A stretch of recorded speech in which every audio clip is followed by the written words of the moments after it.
I went through a lot when I was a kid, and I want my story to be an example that, yes, certain things happen to you when you're a child, but when you're an adult, you make life happen for you. So it is possible to overcome these circumstances. When Adam Coleman was 8 years old, he was institutionalized after contemplating suicide. He shares his struggles, and the struggles of so many in America, of growing up without a father, in his new book, The Children We Left Behind: How Western Culture Rationalizes Family Separation and Ignores the Pain of Child Neglect. Only 60% of children in America live with married biological parents. Among Black children, it's 33%. There are a lot of people who are afraid of marriage, afraid of having children, afraid of being alone with the opposite sex because of their childhood situation. And if we demonstrate a household that is healthy, then you have more kids who grow up with a good, positive image of having children, wanting a bigger family, of having marriage as their priority. This is American Thought Leaders, and I'm Jan Jekielek. Adam Coleman, such a pleasure to have you on American Thought Leaders. Thank you for having me. Adam, as the name of your book suggests, you point out this child abandonment as being kind of, I guess, the key driver in your mind of some of the worst of the social malaise that we're experiencing in society. Tell me why you think that. I think it because I've seen it. I've seen it up close. I've seen it with people who are struggling with drug addiction. And I've heard their stories of people who end up in prisons, things of that nature. And there's always this common link between them, whether it was physical abuse, sexual abuse, abandonment. There's something happening within their home when they were children. And so for me, I'm looking at also my situation. You know, we talk about mental health a lot in America, but every time I see people who are struggling with mental health and you start digging a little bit deeper, you find out they're coming from a dysfunctional household when they were kids. And it created this anxiety, this instability in their mind. And that's much of my story of questioning myself, questioning my mental state, whether I'm of value or not, stemming from being abandoned by my father and watching my mother struggle, and sometimes even saying, am I the reason why my mother is struggling? You know, so it's not just I saw it around me and just, you know, anecdotally talking to people that I know and familiar with, but I'm also looking at my story and what I experienced. Well, it's kind of unbelievable even to think about. You know, you were actually institutionalized when you were 8 years old, and because people thought you were going to kill yourself. That is very hard for me to fathom. But give me a little bit of your background. How did it get to that, and what happened there? So for much of my life, I kind of blocked out these memories until my sister brought it up to me, I want to say almost a decade ago, my early 30s. And when she did, like, all these memories came rushing back to me as far as what happened. But essentially, we had moved from Virginia to upstate New York to live with a family member. And it wasn't working out there. There was yelling between us. It was kind of like a verbally abusive environment, specifically towards me, between my family member and myself. Oh, okay. You know, my mother was trying to go to school. She was working as well. So there's a lot of time that we were home either by ourselves or under the care of family members. That situation went awry. And suddenly one day I came off the bus and my mother's like, we're leaving. From there, we didn't really have any place to go, so we ended up in hotel rooms. We stayed with a woman who offered a room in her trailer. And, you know, it's the three of us, myself, my mom, my sister, staying in a trailer. And eventually, after about 2-3 months, my mother had enough money. We got our own apartment. But by then, the amount of instability that was happening, on top of, I don't think really anybody in my school knew what was going on. You know, I'm going to school every day, but coming not home, but to a hotel room. So by the time we got into the apartment, you'd think everything would be fine. But for me, it was just incredibly chaotic. And I didn't know how to handle it. I didn't know how to express myself. But my sister, she's 4 years older than me, so she remembers it a little bit more vividly. But she remembers one specific day I was underneath the kitchen table and I was like in a fetal position, just screaming. And it was like I was having a mental break. And my mother remembers me asking her, well, not asking her, telling her that if she loved me, she'd help me die. And from my memory, I don't remember those specific moments of saying that, but I remember how I felt. I remember feeling in distress. I do remember one day getting into a car, heading somewhere that I've never been before in upstate New York, going into some facility, and my mother handed me off to somebody. And I didn't know where I was. You know, no one explained to me what was exactly was going on. It took me a little bit to realize where I was, and I was in a mental hospital. And subsequently, I was there for 3 months. And the way I kind of explain it to people is, you know, when you go to jail, you know how long you're going to be there for. Generally speaking, you're sentenced. But when you go to a mental hospital, it's up to them as to when you leave, so you don't know. And as a kid, you know, when you see your mother coming to visit you, you think today might be the day I get to go home, and she has to tell you no. You know, within the book, I revealed that, you know, talking to my sister about this was the first time I heard my mother's perspective. You know, after those visits of coming to see her son, you know, the entire drive home, she's crying because her little boy is locked away. And I never really thought about my mother's perspective of what she went through. Especially now as a parent, I understand, you know, the difficulties my mother faced, and how hard that must be to have her little boy locked away like that.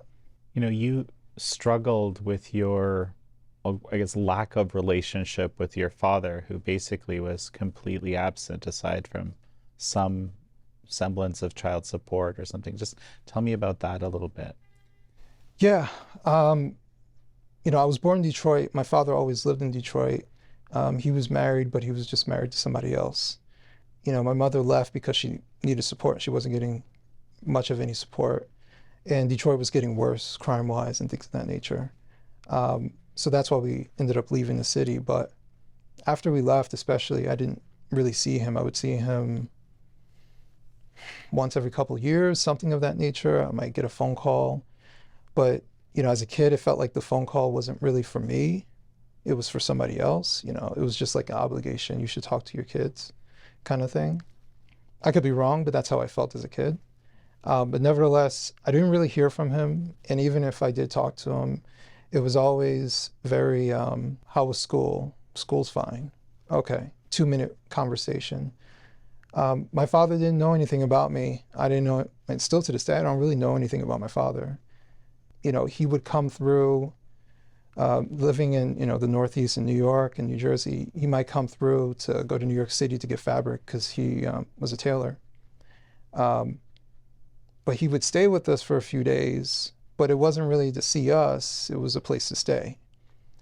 And every time he would come, I remember feeling somewhat excited to see him, but then quickly, like, he wasn't engaging with me.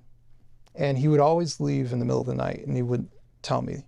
If that was me and my son, I would be like, hey, I'm leaving in the morning, give me a hug before I go to bed or something like that.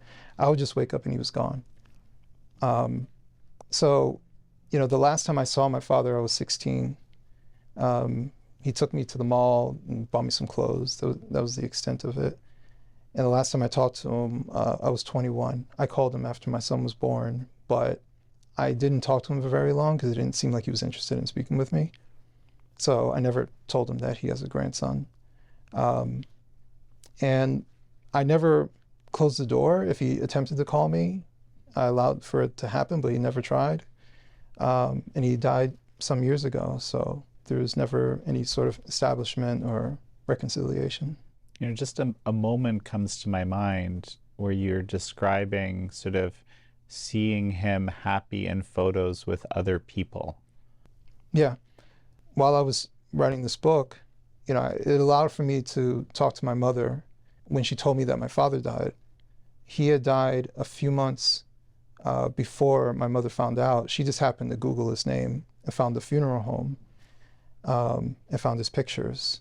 So while writing this, I was like, you know what? I've never Googled my father's name. And I went to the funeral home website and I saw his pictures, and I just saw a bunch of people around him. I had no idea who they were. I don't know if they're family, friends, no idea. But my next thought was, I wonder if any of them know that he has children that he abandoned. And I think that was much of the motivation of writing the one chapter in the book, Socially Comfortable, Terrible Parents. How many people do we have in our lives that get to be comfortable around us adults while we actively know that they've abandoned their kids or they're treating their kids terribly? They yell at them, scream at them, they treat them like dirt, and they get to hang out with us, go to the movies, come to the family gatherings, and no one ever says anything to them. And so outside of my father, I've seen that, in different families that I've gotten to know. And I'm like, wait, that's a situation? Is that a secret? No, everybody knows. Oh, so everyone knows, and it's shocking how common that is. Adam, just one quick sec. We're going to take a break. And folks, we're going to be right back. And we're back with Adam Coleman, author of The Children We Left Behind. Well, there's two things here. One is that when you describe child abandonment, it's not necessarily where the parents are entirely absent. They can just be absent because of selfishness. I want to touch on that in a moment. That's very, or narcissism. This is kind of a bizarre feature of our current age. Well, let's focus on that. Yeah, the narcissism part, or if you just want to call it selfishness, putting yourself ahead of your children, making detrimental choices that are going to negatively impact your kid, but you're going to do it anyways. Now, I'm not saying that these people are evil or anything like that, but we just have a culture of rationalizing things to kind of swallow the outcome that's about to happen, how it's going to affect their kids. So we say, well, mommy and daddy are getting a divorce because we're not in love with each other. But if I'm happy, my kids will be happy. That puts the parent as the primary focus, not the child, right? The child becomes secondary in that type of rationalization. But that's enough for people to split up their family, blow up the world for their child. And it's not to say that I'm anti divorce or anything like that, but there are parents who are choosing themselves over their kids periodically, and especially for really big monumental choices. And you fit that into the broad concept of abandonment, and I found that very interesting. But this is a broader societal issue. I mean, just look at our birth rate, right? And basically every free nation in the world, right? It's below replacement. That is shocking to me. When you really think about it, it just means we don't really value our children enough to actually replenish the society. That seems kind of crazy and nihilistic almost. I don't know what your thoughts are on this. I think there are a lot of people who are afraid of marriage, afraid of having children, afraid of being alone with the opposite sex because of their childhood situation. Marriage to them is what their parents did. And if you grow up in a happy, healthy household, of course, marriage looks fine, right? You have a blueprint. It feels good. It looks good. You learned a lot. But if you grew up in chaos, or your parents got divorced, when you were 10, and you saw that marriage doesn't last forever, and it hurts people, and all this pain associated with family, then I understand why people don't want to procreate, don't want to get married. They don't want to do any of that stuff because they don't see it as a guarantee. They don't see it as overall productive. All they do is associate hurt with it. So for me, it's rational to see someone make that choice. And often when I see people who make that choice, it's not just, I decided not to get married.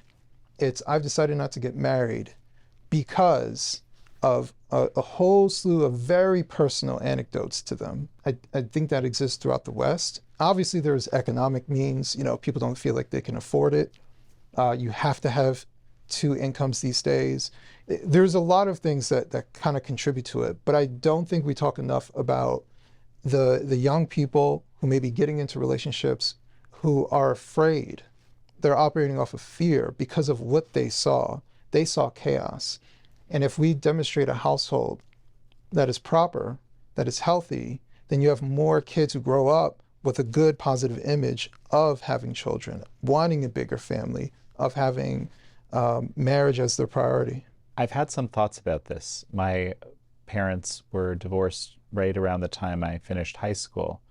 And when I was younger, they had a difficult relationship, and I often wondered why it made sense for them to be together. As I look back, right, over the years, I find myself incredibly grateful for the fact that they clearly chose to maintain the relationship for the benefit of the kids, despite, it being very difficult.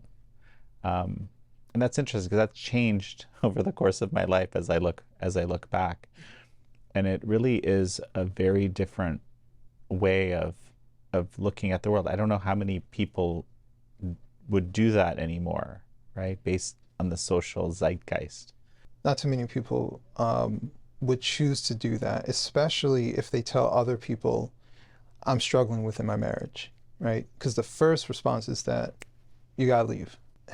If you have a good friend, they'll tell you like, well, I'm here for you. Here's how you might be able to resolve it. It's usually you're right, they're wrong, and ultimately leading towards, well, nothing's being resolved. I guess you got to go. And it's difficult. Relationships are difficult. Maybe in certain circumstances, you got to leave, right? They're the obvious, some sort of abuse. Very clearly, this is not healthy for the partner or for the children to be around, right? That's far more detrimental. So I don't know if a lot of people consider these things. Divorce isn't you just sign a piece of paper, everyone goes in their merry way. There's an emotional impact that happens for the kids. There's an emotional impact that happens for the person who's being divorced. It's not always amicable. One person might be trying to hold on to it, and the other person's trying to let it go. Maybe there is infidelity. There's a lot of emotions that are tied up into it. On top of just the general, a lot of people who get divorced feel like they failed. And that sense of failure stays with them on top of you trying to raise kids who are now starting to feel rejected. It's very much so far more detrimental than people acknowledge. What do you think is the single most important thing you could do when you know you have a fraught relationship with your child? With accountability and acknowledging that you are hurting your child, that's the pathway towards healing. So it doesn't necessarily mean that you acknowledge it, I am sorry, I know I hurt you. They still may put the wall up and ignore you. But here's the thing, when they do that, it's because they want you to hurt like they're hurting. And they want you to fight to get back into a relationship because all they've seen is that you've given up. And so if they put that wall up and you're like, well, I tried, and you walk away, you validate that you've abandoned them, right? See, he wasn't serious. He's not even trying. So I do think that reunification is really important, which is why I talk about forgiveness in the book.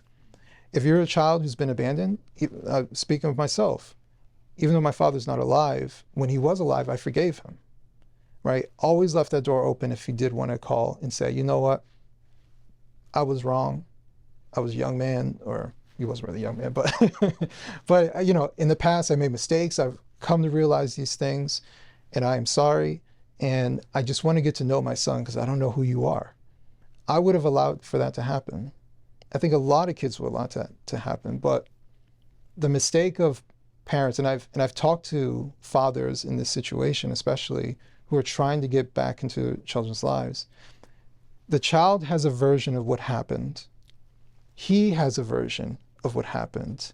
And so when the child says, well, you did X, Y, and Z, he's like, no, you don't understand because your mother did. It becomes them missing the point. And it sounds like the only reason you're talking is so you can validate what you did and try to legislate all these different components of the situation that maybe the child wasn't aware of, rather than they just want you to acknowledge that you didn't do the best thing and that they're hurting. That's it. And so sometimes the parents who are trying to get back in their kids' lives are debating the issue. Or if it's a father, he's like, you don't understand, your mother was doing X, Y, and Z. Well, guess what? That child loves that mother. And trying to build a case against someone that they love is going to be a losing battle. Especially you're coming from the weak position of not being in their life. So that stuff becomes the noise when it comes to reunification. Whatever they say that you did, it doesn't matter what you did. That's how they feel, that's what they believe. And maybe one day they'll be open enough to actually hear your perspective. And then they will make a decision. You know what, maybe I am misremembering that. But battling them on details is a losing battle. And giving up on them when they do push back will ultimately validate their feelings. What about in situations where a parent really abused the child in terrible ways? Is it reasonable to expect someone to forgive in that sort of situation? Is it necessary?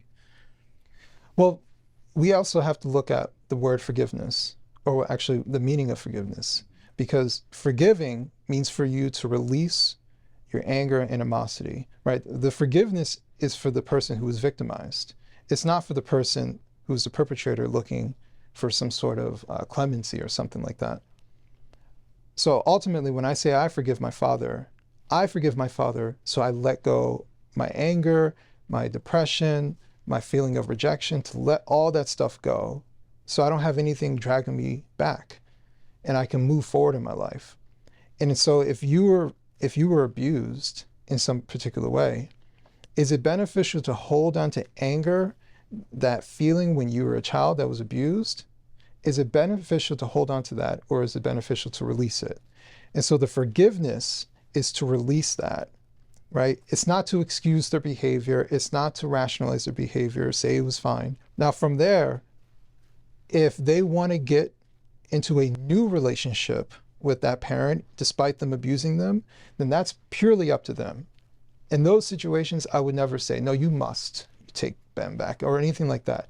These are very difficult, extenuating circumstances. So I would purely leave that up to the person who was victimized.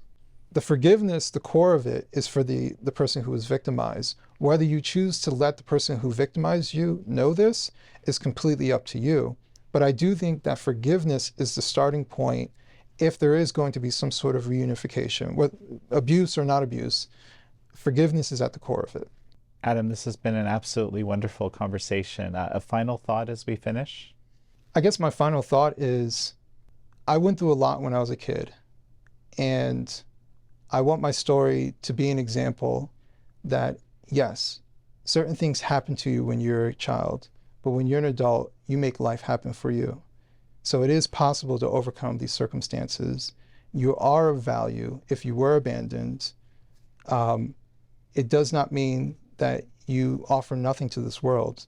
And that's why I do think that faith is really important, because we are made in the image of God. But say you don't want to deal with any of that. Whatever you have going on, you can overcome those situations. You don't have to be a victim. You can always be a victor. Well, Adam Coleman, it's such a pleasure to have had you on. Thank you. I appreciate it. Thank you all for joining Adam Coleman and me on this episode of American Thought Leaders. I'm your host, Jan Jekielek.